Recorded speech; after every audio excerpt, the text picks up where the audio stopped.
overnight, our saliva goes dry and we end up with what you do in the morning isn't just a routine. It's actually an anchor for your health, for your habits, and for the rest of your day. I'm going to show you how to use the tongue scraper. And imagine that this is your tongue. I want you to go from the back forward and you're going to see what's coming on your tongue scraper as you're using it. I'm not a fan of mouthwash. I do not recommend chemical mouthwashes, but I'm Dr. Maria Florou and this is Mind Your Mouth. I'll be sharing with you the truth about oral health that most people completely overlook.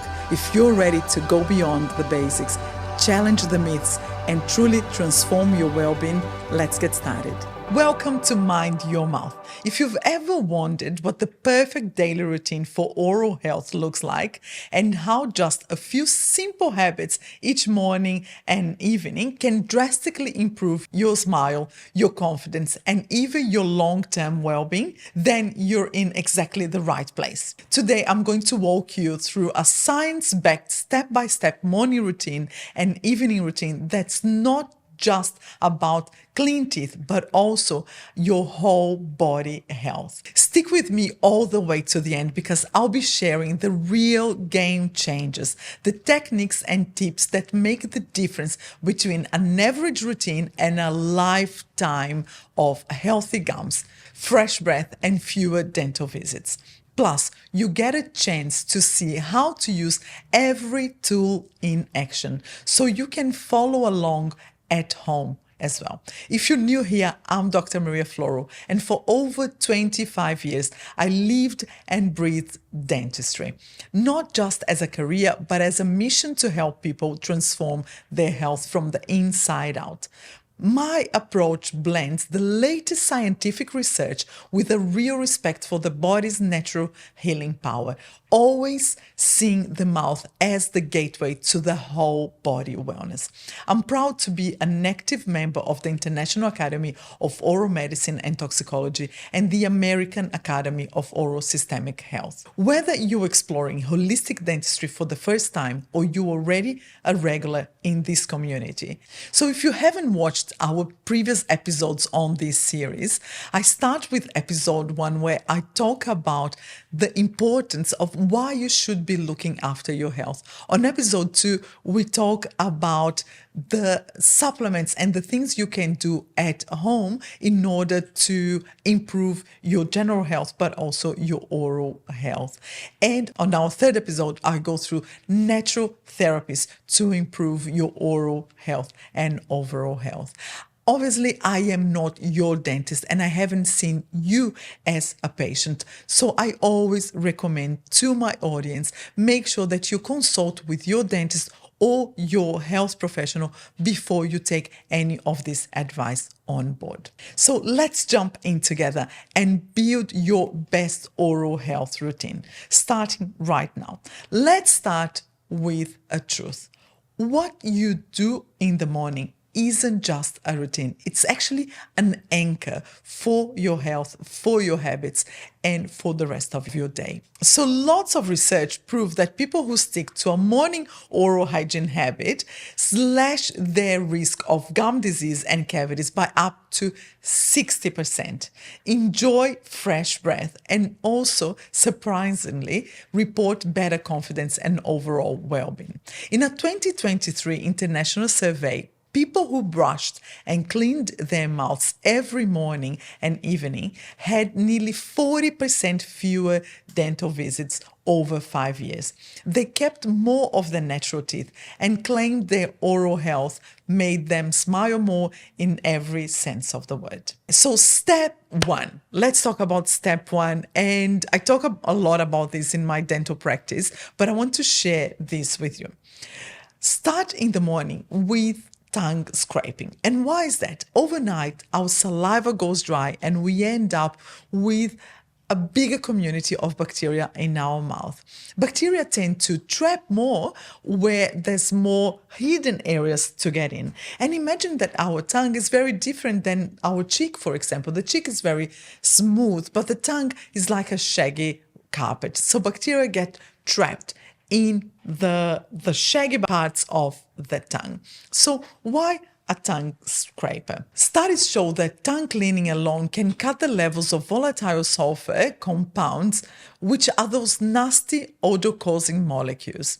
And just by tongue scraping, we can decrease by 75% the chances of the odor spreading through your mouth and then you're having a bad breath. What we also see when we tongue scrape is that we have less plaque and less tartar build up over time, which also lowers gum inflammation and reduces, as I mentioned, bad breath. Now, let me show you how to use a tongue scraper. So the tongue scraper, there are lots of different materials and types of tongue scrapers. There are some that you can find that are plastic, some are made out of stainless steel, and the one that I particularly use at home is made out of copper. I'm going to go through the pros and cons of each one with you. Plastic is not the one that I recommend, mainly because it breaks down into microplastics. So that makes it kind of an obvious option for me not to use it and not to recommend it. Also, it's less durable and it's harder to clean. Stainless steel scrapers are one of my top recommendations. They are durable, they're easy to clean. You just rinse them or even boil them and they back to new. One other thing is that I also recommend, regardless of the copper or the stainless steel, is to, after you used your tongue scraper, rinse it. If you can rinse with warm water, is best, but make sure you keep it dry. Clinical studies comparing scraper types found that stainless steel devices remove more than the plastic ones. That, to me, is a no-brainer because I try to avoid plastic exposure anyways. There's a reason many hygienists and holistic dentists use steel in their own routines, because it is also a natural antibacterial. Copper tongue scrapers are another great choice, especially in Ayurvedic traditions. Copper is naturally antimicrobial, meaning it actively reduces certain bacteria on contact, even after you've cleaned your tongue. Some small studies suggest that copper may edge out stainless steel by a bit in terms of fighting odor-causing bacteria, but the scientific difference in practice is very small. One thing to note is that copper can tarnish, so it needs a little extra attention. Just a quick polish every now and then. But as I mentioned before, make sure you keep it clean and dry at all times. All three will help to actively remove plaque, but the best one is, it's up to your decision. As I mentioned, my favorite one is copper, and I'm going to put a link below on the comments if you want to find the one that I use. Now I'm going to show you how to use the tongue scraper.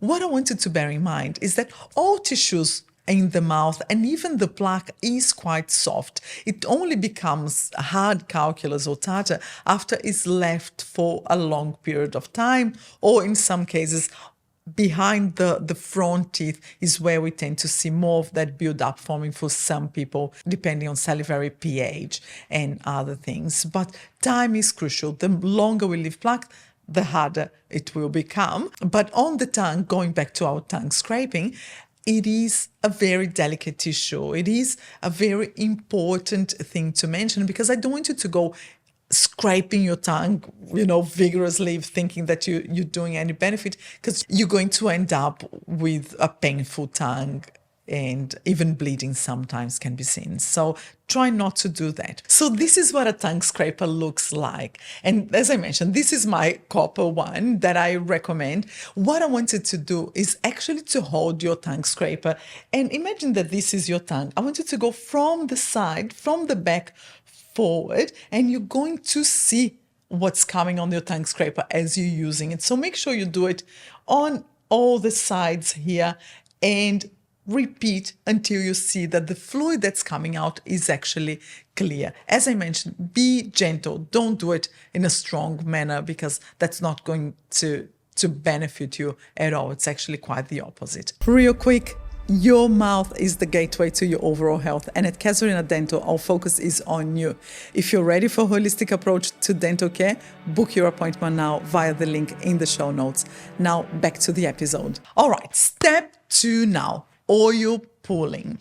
So I have a whole episode on oil pulling. If you haven't watched that, go back and watch it. I really enjoyed learning and teaching you more because there's no contraindication really on oil pulling. So go back and watch that one. But I'm going to touch on this here on how to introduce this on your routine. This step is optional, but for many, it's become a daily mini meditation process. And modern science has begun catching up with this ancient practice of the Ayurvedic tradition. Here is what we know. When we swish a tablespoon of coconut or sesame oil around our mouth for 5 to 10 minutes, the oil acts like a gentle magnet, trapping bacteria that stick to your oral tissues and dissolving fat-soluble toxins. Multiple studies, including randomized trials, now show that daily oil pulling reduces the count of Streptococcus mutans, which is a key bacteria when we talk about cavities. We see that the numbers drop by at least 30% over a 2 weeks period. It also lowers the markers of gum inflammation as measured by bleeding and swelling. It also helps with mild halitosis, which means when someone has a little bit of bad breath, and especially when paired with brushing and tongue cleaning. But let's keep it real. Oil pulling isn't a substitute for brushing or flossing. It is just a complement. Think of it as a botanical mouthwash, not a cure to all things. So what I want you to do, get a tablespoon, put some coconut oil in it or sesame oil, hold it in your mouth and swish vigorously for at least 5 to 10 minutes. When we look at Ayurvedic, they recommend 15 to 20 minutes, which, as I mentioned on the previous episode, it's quite an exercise for the jaw and muscles. I only don't recommend doing it if you have jaw pain. Do it for a shorter period of time. And when spitting out, I don't recommend spitting in the drain, because it may clog your drain and it goes to our environment. I recommend spitting on a piece of paper and putting it in the bin.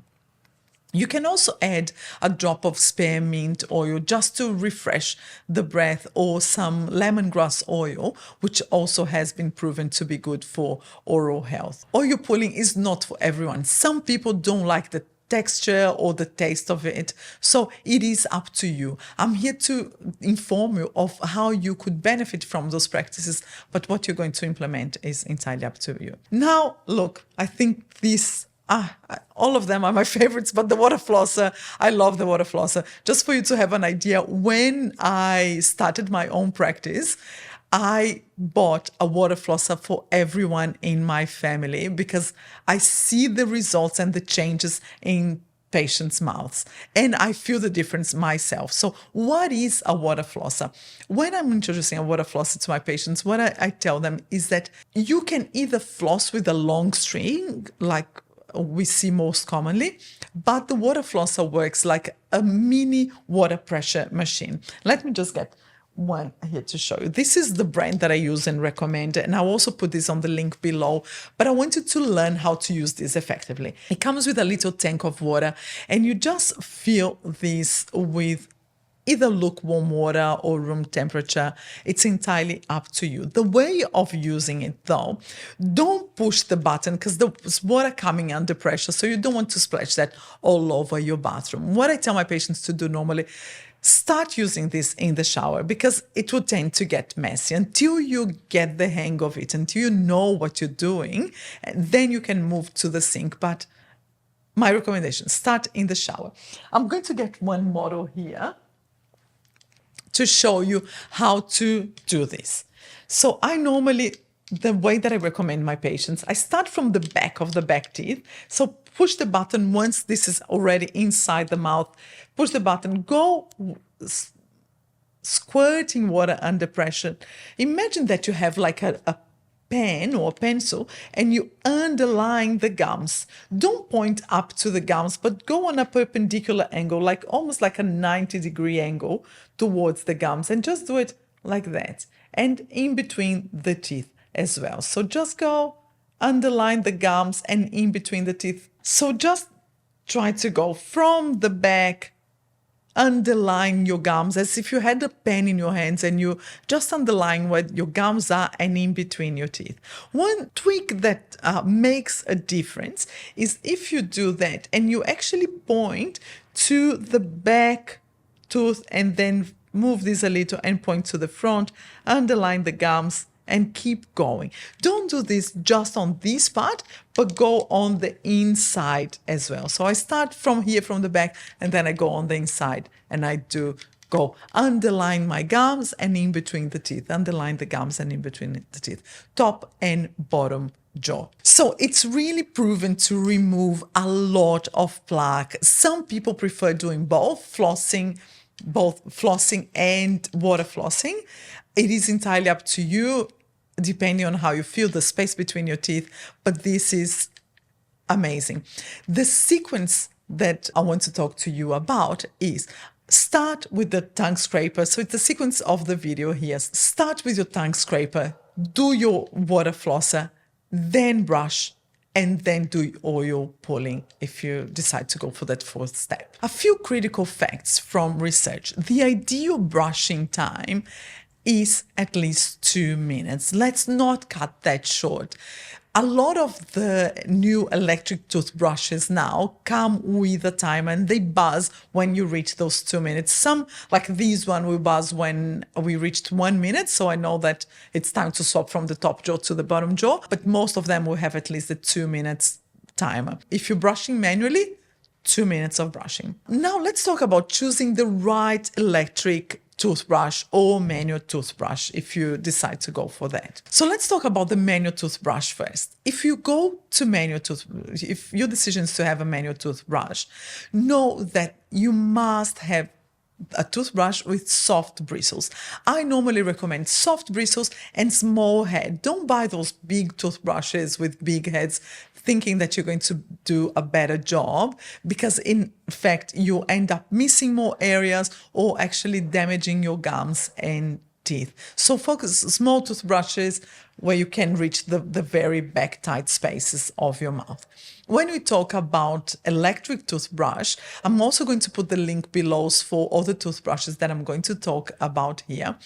But we have the oscillating rotating one that does a little bit of a rotating motion. What is important about that one is to understand how to use it, and versus the sonic, the electric toothbrush, which is the one that I use. It has a sonic type of vibration, which is not oscillating. It's a little bit different on the way to use them. Both electric types of toothbrushes will help you remove more plaque than using just a manual toothbrush. But ultimately, it's what works best in your hands. So I don't want to push to any direction if you feel perfectly confident and comfortable with the way you're brushing your teeth. But if you're not sure, if every time you go back to your dentist there's still a lot of plaque and lots of inflammation, maybe it's time to consider a change. If we're using the round oscillating one, what is important to do? So I don't have one right here, but I'm going to show you what a lot of the manufacturers say is just to hold on your teeth and leave it on your teeth and it will do the job by itself. In fact, what I recommend my patients when they decide to go for, like, let's say an Oral-B one, which is an oscillating one, is to actually at least move the toothbrush around each tooth. Because yes, the bristles are going to move, but you're cleaning each tooth at a time. So when it comes to the sides here, then the top is what you would normally do, just like this, back and forth, and on the inside just moving like that. When it comes to the sonic, which is this one, which mainly Philips is this brand that you see, but there are other brands out there nowadays. What you should do, it's similar to the movement that I want you to do with your manual toothbrush. I normally tell my patients, don't brush 2-3 teeth at a time, but focus on one tooth at a time. Small round motion. touching the gums, because that's also going to influence blood flow on the gums, collagen formation, keratin on your gums. It's really important to not be afraid of touching the gums. Do a round motion, one tooth at a time. Start from the back, move forward all the way to the other side, and then brush the top part here and the inside. When brushing the inside, I personally like horizontal strikes like that. Let's say from here. Or I like holding up and down and gently massaging my gums like this. Make sure you're covering the whole tooth, but not just focusing on part of it. I hope that makes sense to you when you see it. And when you try it for yourself, if you're changing, go back to this episode and watch again with your toothbrush in hand, and you can try and improve your own technique. Now let's talk about the toothpaste. I don't usually recommend fluoride in my practice or to my patients, but if that's the one that you want to use, go ahead and have fluoridated toothpaste. My recommendation is usually the hydroxyapatite or nanohydroxyapatite toothpaste. I'm going to put some links on the description to make this routine really simple to you, but let's talk about how much toothpaste to have. Normally, it's just a pea-size amount. It's just a little bit. You don't need to cover the whole toothbrush head with toothpaste. What we want is just a pea-size amount, and what's going to determine the benefit is actually the motion. A lot of the times I see people that swish around with water and spit out the whole toothpaste that's been used. It's fine if you're uncomfortable leaving a little bit of toothpaste there.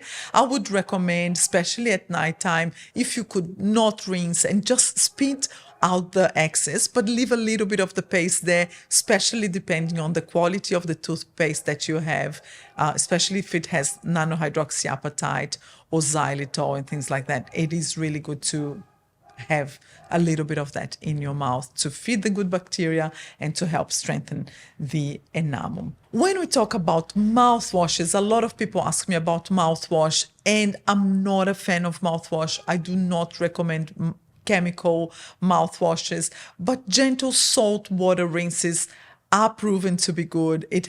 They also help with blood flow, especially if you use lukewarm water. It's even better because it dilates the blood vessels a little bit and you have a benefit from it. Definitely steer away from alcohol-based mouthwashes. And if you want, consider the oil pulling rather than mouthwashing. Let's say you're out and about and you don't have access to your toothbrush or floss or water flosser, and you still feel like, oh, I wish I could clean my teeth. I recommend some xylitol chewing gum. So that helps. What's xylitol? Xylitol is also used as a type of sweetener, but it actually feeds good bacteria. It helps to remineralize teeth. So if you don't have a toothbrush or floss or water flosser handy, consider using a chewing gum. It's also going to stimulate some salivary flow and to flush away some bacteria and plaque from your mouth. Now, just before we close this episode, I recommend to some of my patients to use hydrogen peroxide. Hydrogen peroxide, it's one of those home remedies that a lot of people have around, and it's easy to get. You can buy from the supermarket or the chemist. I normally recommend using a 1% hydrogen peroxide when we have inflammation, or if the microbiome presents with a lot of bad bacteria, I would recommend that for about 3 days only. So hydrogen peroxide works by releasing oxygen when it comes into contact with tissue. That bubbling action helps break down plaque, flush out debris between the gums, and most importantly, kill harmful bacteria that contribute with gum inflammation and bleeding. In fact, studies show that using a diluted hydrogen peroxide rinse, like 1 part of 3% hydrogen peroxide to 2 parts of water, can reduce early signs of gingivitis and help with minor sores and cuts. I don't recommend this as a long-term use. 3 days is normally enough to boost your immune response and to help you combined with the other habits that we have discussed here. But when we have a flare-up of gum inflammation, I do recommend you consider hydrogen peroxide 1% or the 3% diluted as part of your routine. You can either swish around or dilute inside the tank of your water flosser and use that instead of water alone. That is really, really beneficial. As mentioned, all of my favorite tools that I've discussed on this episode and all along our 4-episode series will be on the description below. So feel free to go check and see what suits you best. But make sure that you're looking after your health and introducing new habits that are going to improve how you feel about yourself. If you have any comments, if there's any other topic you want me to bring along to our next episodes, please write on the comments. I always appreciate reading your comments and responding to you. Until then, implement some of those habits and let me know how you feel about these changes. I'll see you on the next episode. Thank you for tuning into Mind Your Mouth. These episodes have been created for you. If you found this conversation helpful, the best way to support the show is by leaving a 5-star review on Apple Podcasts and Spotify. And don't forget to subscribe on YouTube so you never miss an episode. For more tips on holistic dental health, follow me on social media at Casuarina Dental. In the meantime, take care of your smile, take care of your health, and I'll see you in the next episode.